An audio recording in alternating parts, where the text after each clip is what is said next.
విద్యార్థి దశ నుంచే సంబంధాలని అక్కడ కట్టెలమండి దగ్గర మమ్మల్ని కూర్చోబెట్టి మీరు బాగా చదువుకోవాలి, మీరు బాగా కష్టపడాలి, మన కులం చాలా వెనుకబడి ఉంది, మీరు యువకులందరూ కూడా పనిచేయాలి అని చెప్పేవాడు.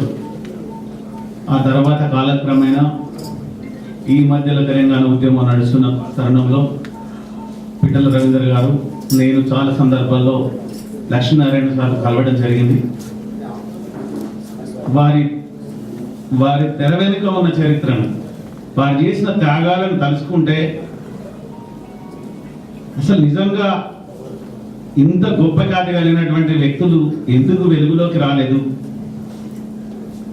ఆయన గంటల తరబడి మాకు చాలా విషయాలు చెప్పాడు. కృష్ణస్వామి ముదిరాజు చేసినటువంటి గొప్ప విషయాలను కూడా మాకు అన్ని కళ్ళకు కట్టినట్టు చెప్పాడు. ఒక గురువు దగ్గర కూర్చుంటే, ఒక టీచర్ దగ్గర కూర్చుంటే ఏ విధమైనటువంటి బోధన చేస్తాడో అంత చక్కగా ఓపికతో, అంత పెద్ద వయసున్నా కూడా మాకు అన్ని విషయాలు చెప్పాడు. దాన్ని దృష్టిలో పెట్టుకొని యూనివర్సిటీని వేదిక చేసి ముదిరాజు అధ్యయన వేదికను ఏర్పాటు చేయడం జరిగింది. ముదిరాజుల గాథలు, బాధలు, కష్టాలు, నష్టాలు, ఈ జాతి ఎదుర్కొంటున్న సమస్యలను బయట సమాజానికి తీసుకురావాలనేటువంటి ఉద్దేశంతో ముదిరాజు అధ్యయన వేదికను ఏర్పాటు చేసి తెలంగాణ ఉద్యమం నడుస్తున్నటువంటి క్రమంలో తెలంగాణ ఉద్యమంలో మమేకమై తెలంగాణ ఉద్యమంలో అమరులైనటువంటి ముదిరాజులతో పాటు తెలంగాణ సమాజంలో భాగమవుతున్నటువంటి తరుణంలో 2 సార్లు లక్ష్మీనారాయణ ముదిరాజు గారితో, ఒకసారి రవీంద్ర భారతిలో, రెండోసారి సుందరయ్య విజ్ఞాన భవన్లో సమావేశాలు నిర్వహించడం జరిగింది. వారు చెప్పినటువంటి విషయాలను మేము ఆకలింపు చేసుకోవడం జరిగింది. నిజంగా తెలంగాణ ముదిరాజు మహాసభ లక్ష్మీనారాయణ ముదిరాజు గారు నిరాడంబరంగా ఎంత నిజాయితీ గల జీవితాన్ని కొనసాగించాడో వారి ఆశయ సాధనను ఖచ్చితంగా ముదిరాజు మహాసభ, తెలంగాణ ముదిరాజు మహాసభ కొనసాగిస్తుందని తెలియజేస్తున్నాం. అదేవిధంగా ఆనాడు తుపాకీ తూటాలు ఎదురుపెట్టి వేలాది మంది మిలిటరీని దించి అమరవీరుల స్తూపాన్ని కానీ తెలంగాణ ఉద్యమాన్ని రక్తపేరులో ముంచినటువంటి పాశవికమైనటువంటి దాడులను కళ్ళగట్టినట్టు తెలియజేయడం కోసం పోలీసు నిర్బంధాన్ని ఛేదించి ఆనాడు చనిపోయినటువంటి అమరుల స్తూపాన్ని నిర్మించినటువంటి లక్ష్మీనారాయణ ముదిరాజు గారి స్మారకార్థం ఆ గన్ పార్క్ లక్ష్మీనారాయణ ముదిరాజు గారి గన్ పార్క్ అని పెట్టాలని కూడా మేము రాష్ట్ర ప్రభుత్వాన్ని పెద్దలను కోరుతున్నాం. అదేవిధంగా లక్ష్మీనారాయణ గారు చనిపోయిన తర్వాత రాష్ట్ర ప్రభుత్వం అదే రోజు పెద్దలందరూ కూడా రాజేంద్రన్న ఉదయం నుంచి సాయంత్రం వరకు కోదండరామ్ సార్, కోదండ రెడ్డి గారు, ఇంకా చాలా మంది పెద్దలు కూడా వచ్చి వారికి నివాళులు అర్పించి అమరవీరుల స్థూపం దగ్గర తీసుకొచ్చి వారికి నివాళులు అర్పించినప్పుడు మా కళ్ళల్లో నీళ్లు తిరిగినాయి. ఈ రోజు ఆయన చేసిన త్యాగానికి చనిపోయిన తర్వాత జవాబులు చెప్పాల్సినటువంటి పరిస్థితి వచ్చిందని కళ్ళ నీళ్లు పెట్టుకున్నాం. రాష్ట్ర ప్రభుత్వం ఖచ్చితంగా అది చేయాల్సిన అవసరం ఉంది. కృష్ణస్వామి గారి యొక్క జీవిత చరిత్రను కూడా వెలుగులోకి తీసుకురావాల్సినటువంటి అవసరం ఉంది. హైదరాబాద్ నిర్మాణంలో కీలకమైన భూమిక పోషించినటువంటి ముదిరాజ్ జాతిని కూడా ముందుకు నడిపించాల్సినటువంటి బాధ్యత ఉంది. అత్యధిక జనాభా కలిగి అనాదరణకులైన పండుగ సాయన్న గాని, కోవల్ కిషన్ గాని, ఎంతో మంది వీరుల చరిత్ర కలిగినటువంటి ముదిరాజ్ చరిత్రను కూడా తప్పకుండా ముదిరాజ్ అధ్యయన వేదిక దాన్ని వెలుగులోకి తీసుకొచ్చినటువంటి దాన్ని తెలంగాణ ముదిరాజ్ సభ ఖచ్చితంగా ముందుకు తీసుకువెళ్తుంది. ఆర్థికంగా, సాంఘికంగా, రాజకీయంగా, మానసికంగా దేనికైనా తెగబడి ముందుకు వెళ్ళడానికి ఈ లక్ష్మీనారాయణ యొక్క సంస్మరణ సభలో శపథం చేసి తెలంగాణ ముదిరాజ్ సభ వారి ఆశయ సాధన కోసం ముందుకు పోతుందని, దానికి మా అన్న రాజేంద్రన్న రాష్ట్ర ప్రభుత్వంలో కీలకమైన భూమిక పోషిస్తున్నారు.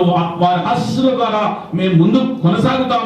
బీసీడీ నుంచి ఏ కావచ్చు, ఇంకెన్ని సమస్యలైనా కూడా ఖచ్చితంగా లక్ష్మీనారాయణ బీసీడీ నుంచి ఏ కావాలని కోరుకున్నాడు, ముదిరాజు విద్యావంతులు కావాలని కోరుకున్నాడు, రాజకీయ భాగస్వామ్యం కావాలని కోరుకున్నాడు. ఇవన్నీ నెరవేరాలంటే ఖచ్చితంగా మేము వారి ఆశయ సాధన కోసం ముందుకు వెళ్తామని శపథం చేస్తూ నాకు అవకాశం కల్పించిన ధన్యవాదాలు తెలియజేస్తూ జోహార్ లక్ష్మీనారాయణ గారికి జోహార్.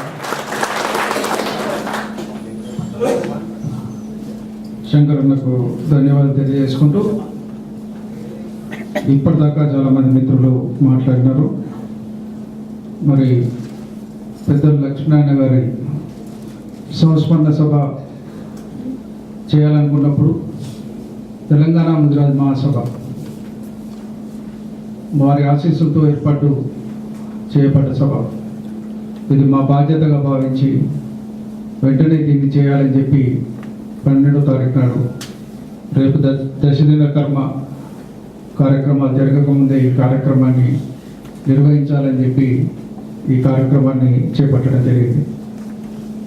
ఇది గుజరాత్ మహాసభ చేస్తున్న బాధ్యతాయుతమైన పనిలో మనం లక్ష్మీనారాయణ గారి జీవితంలో ఎన్ని కోణాల్లో సామాజిక అభివృద్ధి కోసం పనిచేసినారో వాటన్నిటిని కూడా ఒక కరపత్రం ద్వారా, పత్రికా ప్రకటన ద్వారా మనం కొంతనైనా దాన్ని వెలికి తీసుకొచ్చే ప్రయత్నం చేసినాం. ఇవాళ వారు కార్పొరేటర్గా కావచ్చు, ఒక వ్యాపారవేత్తగా, టింబర్ మర్చెంట్స్ అసోసియేషన్లో కూడా వారు అధ్యక్షుడిగా పనిచేసినారు. ఆ ప్రాంతంలో అందరికీ చిరపతి, వారికి ప్రతి ఇంటితోటి సన్నిహిత సంబంధం ఉంది, ప్రతి కుటుంబంతో సన్నిహిత సంబంధం ఉంది. మానవ సంబంధాలని చాలా గొప్పగా వ్యక్తీకరించే వ్యక్తి. మరి 2 పర్యాయాలు కార్పొరేటర్గా పనిచేయడం, 2 సంవత్సరాల పాటు స్టాండింగ్ కమిటీ చైర్మన్గా కార్పొరేషన్లో పనిచేయడం, 2 సంవత్సరాల పాటు మేయర్గా పనిచేయడం, మరి శాసనసభ్యుడిగా పనిచేయడం. అంత పనిచేసినప్పటికీ నైతిక విలువలకు, రాజకీయ విలువలకు కట్టుబడి ఉండడం. ఇప్పటిదాకా రాజకీయాలలో ఏదైనా పదవి వస్తే పార్టీలు ఉండడం, లేకుంటే ఇంకో దిక్కుపోవడం. ఆయన అప్పుడు చేరిన పార్టీ ఎప్పుడో చనిపోయినాడు కూడా అదే పార్టీలో ఆయన కొనసాగినాడు. ఇక్కడ వైరుధ్యాలు లేవు, మనిషికి భిన్నమైన ఆలోచనలు లేవు, ఒకే మాట మీద నడిచిన వ్యక్తి. తెలంగాణ ఉద్యమం ఉన్నప్పుడు ఉద్యమంలో కీలకంగా పనిచేసిన వ్యక్తి. ఆనాటి అవసరాల కోసం, దానికోసం ఎంత దూరమైన తెగించిన వ్యక్తి. ముఖ్యమంత్రులను కూడా లెక్క చేయని వ్యక్తి. ఒక ముఖ్యమంత్రిని బెదిరించడం అంటే సామాన్యమైన పని కాదు. అది హైదరాబాద్ నగర కార్పొరేషన్ మేయర్గా ఉండి ఎదిరించడం అంటే కూడా కీలకమైన సంఘటనలు కూడా ఆ రోజు వారు తీసుకున్న ఆలోచనలు ఉన్నాయి. అంతేకాకుండా ఇక్కడ ఎగ్జిబిషన్ సొసైటీలో కూడా మరొక సభ్యుడిగా తెలంగాణ ప్రాంతంలో విద్యాభ్యాసం చేస్తున్న ఒక సంస్థలో కీలకమైన బాధ్యతలు పోషిస్తూ వచ్చిన వ్యక్తిగా, ముఖ్యంగా మహిళా విద్య, వనితా మహావిద్యాలయకు కొద్దికాలం చైర్మన్గా కూడా వారు పనిచేసినారు. మరి తెలంగాణలో ఉన్న ఎన్నో సంస్థల్లో వారు ఉపాధ్యక్షుడిగా, జాయింట్ సెక్రటరీగా కూడా ఈ సంస్థలో పనిచేసినారు.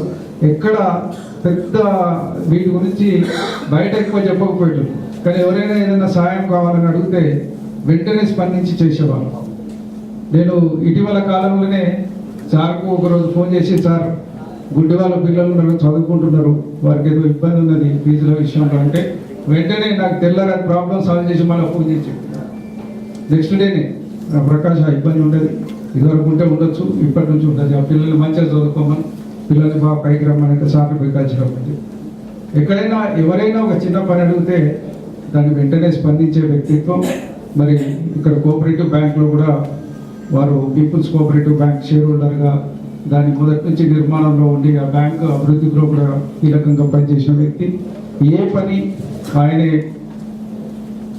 ఆలోచించితే ఆ పనిని చిత్తశుద్ధితోటి ఆచరించే మనస్తత్వం, అది చాలా గొప్ప.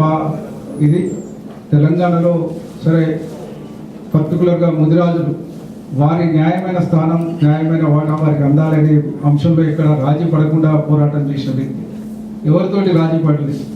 ఎప్పుడైనా ఇష్యూ వచ్చినప్పుడు ఎన్నో పర్యాయాలు ఆ రోజు రాజశేఖర రెడ్డి గారి దగ్గర మేమందరం డిమాండ్ వెళ్ళినప్పుడు చాలా ముందున్న వ్యక్తి లక్ష్మీనారాయణ గారు. మరి మేము బీసీ కమిషన్లో మరి వాదనలు వినిపించినప్పుడు ఒక మాజీ సభ్యుడిగా అయినా కూడా నిలబడి మొట్టమొదటి బీసీ కమిషన్కు వాదన వినిపించిన వ్యక్తి లక్ష్మీనారాయణ గారు. ఆ తర్వాతనే ఇంకెవరైనా తన వాదనలు ఆ రోజు వినిపించడం జరిగింది. మరి వారి స్ఫూర్తిని మనందరం గుర్తుంచుకోవాలి. దీనికి మిత్రులు కోరుకున్నట్టు ప్రభుత్వం తరఫున కూడా మరి ఇంకా ఈ స్ఫూర్తిదాయకమైన జీవితాల్ని వెలిక్కి తీసుకొచ్చి మరి కాంట్రవర్షియల్గా చేర్చడము, లేక ఆ చరిత్ర ముందుకు తీసుకెళ్లడంలో, ఈనాటి తరానికి స్ఫూర్తిదాయకంగా నిలపడంలో చొరవ చూపెట్టడానికి పెద్దలు కృషి చేయాలని చెప్పి ఈ సందర్భంగా కోరుతూ మన మధ్య